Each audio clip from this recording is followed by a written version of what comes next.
A true horror story. Experienced by a South Korean Academy Hagwon teacher. A little while ago, I went back to my hometown for a brief visit and met up with my relatives.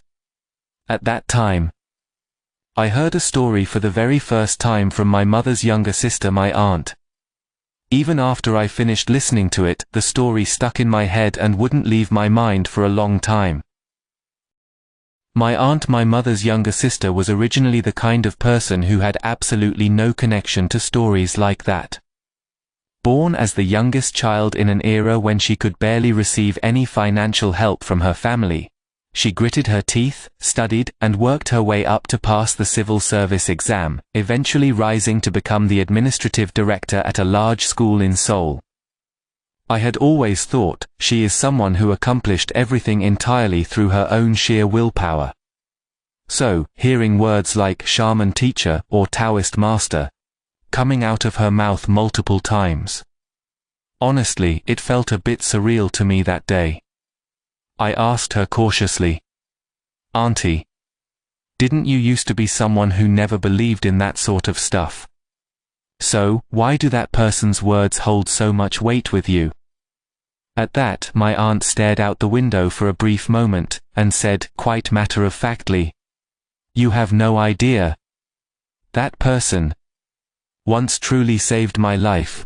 As for who that person actually was, back when my aunt was commuting to a school around the Jamsil area, there was apparently a Taoist master who was quietly known only among the school faculty and staff. However, she said he was quite different from the typical shaman mudang that we usually picture. He had no altar set up, no hanging signboards, accepted no money, and rarely ever revealed where he actually lived. It wasn't a setup where people would visit him and ask, "What does my future look like?" Instead, that master would actually be the one to reach out first. He would state only what was absolutely necessary in a short, definitive sentence, and then just hang up the phone. On top of that, it seemed this master didn't just meet with anyone. 20 people. He stated that he could keep exactly 20 people, and no more, as contacts he could reach out to when necessary. If it exceeded that number, he supposedly said he wouldn't be able to carry the burden himself. According to my aunt, it didn't feel like some pretentious restriction to play hard to get, but rather like it was a genuinely crushing weight for him. At first, my aunt was reportedly half doubting it too. However, she said that once a certain incident occurred, it was no longer a matter of believing or not believing. Apparently, it was in the morning. My aunt was just about to head out for her commute in a newly purchased car. The exact moment she turned on the radio and was about to head toward the direction of crossing the Han River, her phone rang. It was an unknown number. At first, my aunt was reportedly half doubting it too. However, she said that once a certain incident occurred, it was no longer a matter of believing or not believing. Apparently, it was in the morning. My aunt was just about to head out for her commute in a newly purchased car. The exact moment she turned on the radio and was about to head toward the direction of crossing the Han River, her phone rang. It was a number she didn't recognize. Back then, cell phones weren't as ubiquitous as they are now, which made the whole thing feel even more bizarre. She tried to ignore it at first, but since it kept ringing repeatedly, she ended up pulling over near a public phone booth to answer it. And the person on the other end said, "Please don't take my words the wrong way, just listen to me carefully. Right now, do not cross the bridge. Just for 1 week, only for 1 week, do not cross it." When my aunt hurriedly asked, "What do you mean by that?" the person reportedly spoke in an even firmer, more intense tone. "If you follow my advice and end up facing any repercussions at your workplace, I will take full responsibility. But that won't happen anyway. So please, just take a few days off and rest." The way he said it was strange. It didn't sound like a command or an order, but rather like the voice of someone genuinely desperate, desperately trying to hold her back. My aunt sat dazed in her car for a good while, and ultimately called her office to take a leave of absence. Then she headed back home. A few days later, the Seongsu Bridge collapsed. Right during the morning rush hour. The moment she saw the news flash across the screen, my aunt said her entire body went utterly cold. But what was even more devastatingly shocking was, one of her colleagues, who had gone into work that day in my aunt's place, ended up getting caught in that very disaster. Since that day, for my aunt, it was no longer a matter of simply believing in that Taoist master or not. Instead, it completely shifted into a profound realization. This is a realm that is far beyond my place to lightly judge. That was apparently the case too, when my aunt went to greet him and thank him for saving her life. The Taoist master wasn't someone who carried any sort of intense mystical aura about him. He was someone you'd frequently see on the subway, wearing a checkered shirt and hiking pants, a completely normal, ordinary person. But what was strange was, throughout the entire conversation, he never once looked away. Even after talking for 30 minutes, his gaze apparently didn't waver in the slightest. My aunt asked him cautiously, "How on earth did you know?" And the Taoist master reportedly replied, "I don't actually see things precisely either." He said he has dreams, but they aren't clear, vivid images. They come to him only as colors and sensations. Because of that, he himself cannot be entirely sure what they mean. That is precisely why I only issue warnings to people who are truly connected to the events. And a while later, another phone call came in. At the time, my aunt was just about to go on summer vacation and she had been busy wondering where she should go to buy a swimsuit. The Taoist master said, "It is fine for you to go on your trip. However, before you go on your trip, do not go to any crowded places. The color. It looks like a pale pink, but I don't know what that signifies myself. Regardless, please just avoid places with large crowds."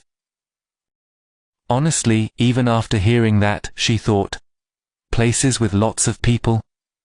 Everything is crowded during the summer, isn't it? So, my aunt just tucked that advice into a corner of her mind and went to the department store anyway, to buy a swimsuit, but the very moment she was about to step into the sales floor, the phone rang again. The Taoist master spoke in a voice even more desperate than before. "Are you there right now? Get out. Leave immediately. I don't know the specifics, but the sensation is extremely bad. If you don't listen to what I'm telling you, something truly terrible will happen." At that moment, my aunt said that, even without any logical reason, her body reacted first. I have to get out of here, so she left the sales floor and went straight home, and a few hours later, the Sampung department store collapsed. On that day, what made it even more cruel was, the friend who had gone with my aunt decided to stay behind, saying, "I'm going to look around a bit more before I go." Even now, when my aunt talks about that day, her voice fades away and becomes indistinct. At that time, I should have told her the truth and dragged her out, even if she ended up hating me for it. That guilt seems to have stayed with her for a very long time. After that incident, whenever the Taoist master called, my aunt would stop whatever she was doing, no questions asked. He never asked for money. He never ordered her to do anything.